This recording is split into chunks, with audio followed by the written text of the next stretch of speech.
So I've been putting this off for a while, but I'm finally going to show my finished Storm Wizard. I finished him a little while ago. We did Wallaru during my live streams. That was actually kind of the first main, questing that we did on my live streams, was getting my Storm to max level, and then we also went and farmed for all of the gear.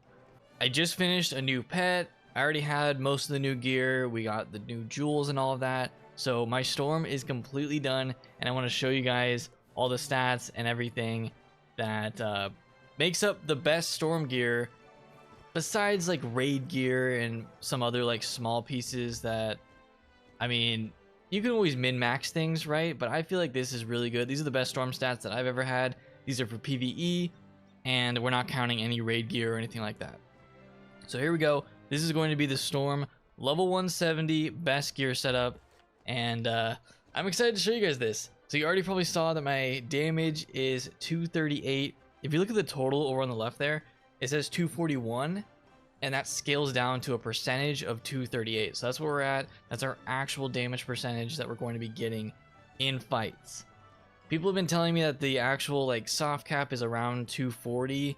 So I think 238, 237 is usually where people fall at when they try to go for max damage. So this is perfect. 238 damage. We have 37 resist. I have 48 resist for fire because I have a pin equipped. I'll show you guys that. 39 accuracy. You need 35 to get 100% accuracy on all storm spells, so you at least want that. We also have almost 9,000 health. That's the most health I've ever had by far on a Storm Wizard. So that's crazy. Pretty much all the schools, yeah, I think every school gets like a big health bump from Wallaru.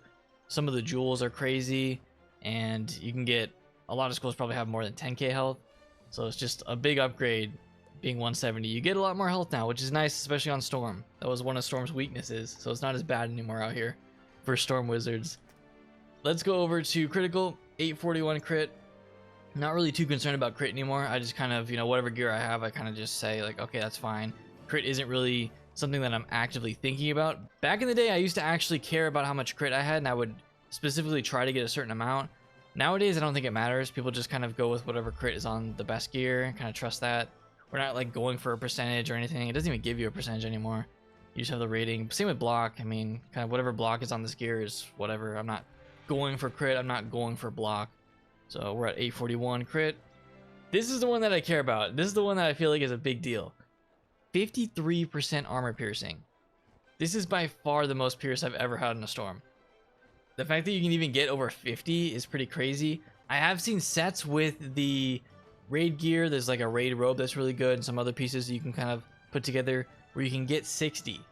But I don't have that gear, and I'm not going to be farming for it, so this is the best that I can get with the current gear setup. But this involves using, 3 different piercing amethysts, so I will show you guys that. And I also have a special pet that I made just for this setup. So it's like the new Storm PvE meta pet. But yeah, 53 pierce is pretty crazy. Moving over, pip conversion, we're at 598. Of course, we have 100% power pips. I wouldn't be showing you guys a set if we didn't have 100% power pip and 100% accuracy for all storm spells.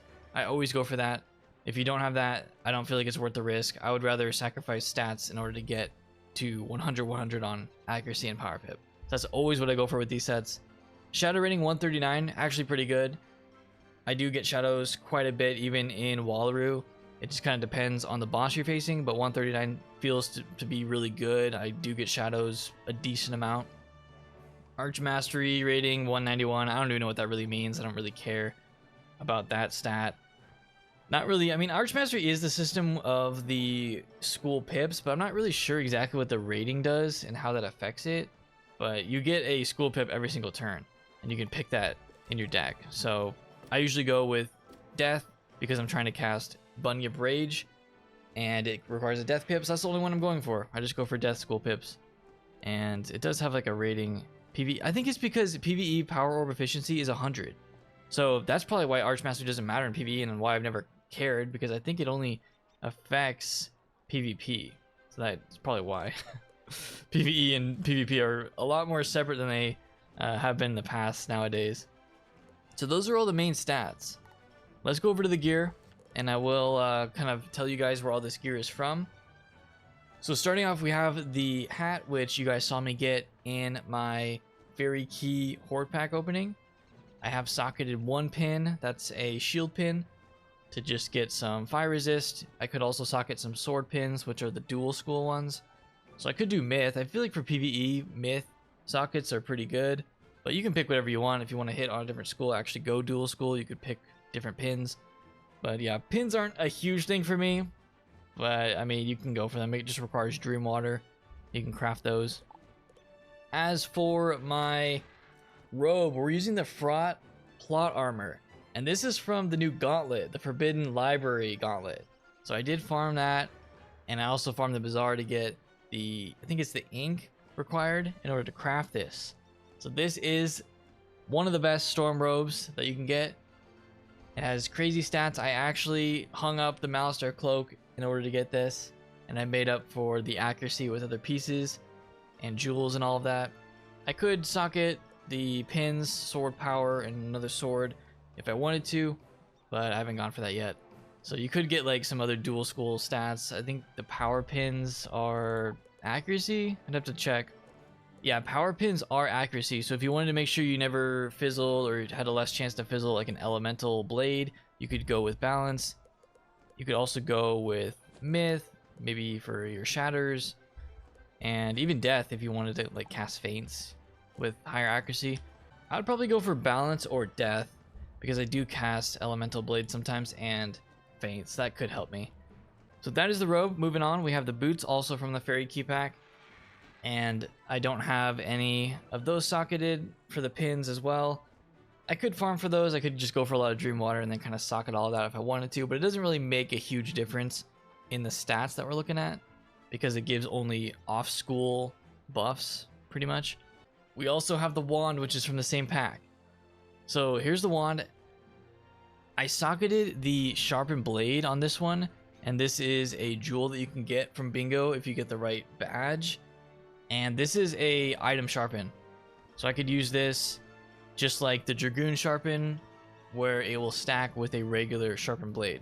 So I do have that just for utility, and I wanted to go for that instead. I could have put a socketed health jewel in here and gotten over 9,000 health, but I decided that the sharpen could be useful, so I do have that. Alright, next up is the Shocking August Sage Knife.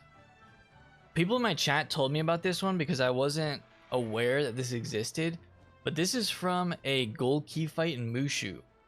This isn't actually dropped, you craft it, but you get the reagents from Takanobu, the gold key fight.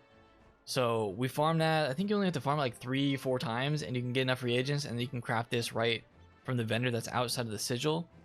And it was really easy. We only did it a couple times, got enough of the sword oil, and then crafted this. And it is really good for the setup that I'm going for because of the power pip.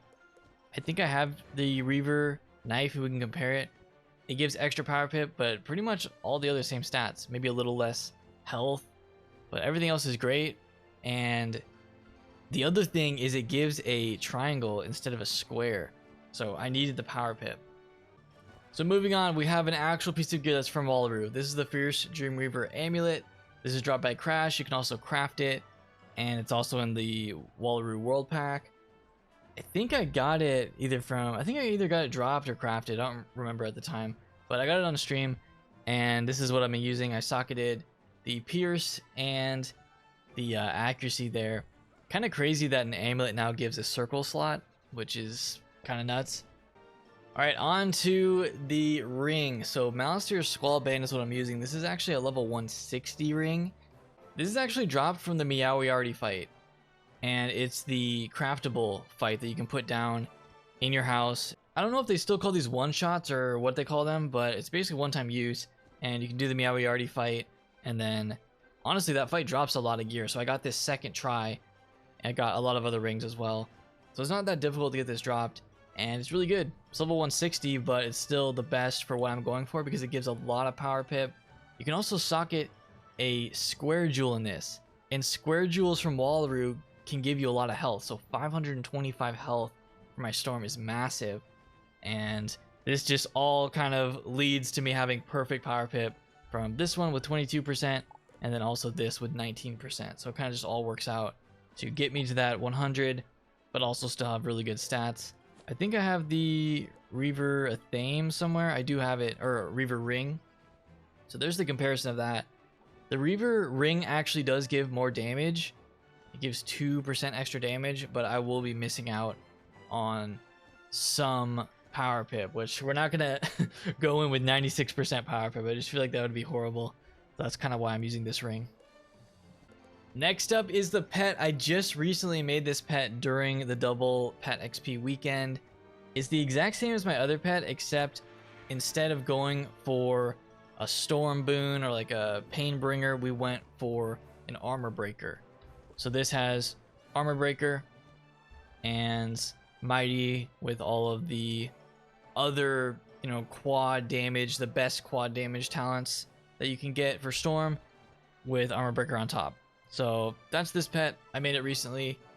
So we got this new pet which gives an extra 4% pierce, and that's the reason that I'm above, you know, 50% is from that pet. So I'm glad that we went for that. Otherwise I'd be at 49 and it wouldn't be as, you know, big to have 49 versus 53 pierce. So I am glad that I went for that pet.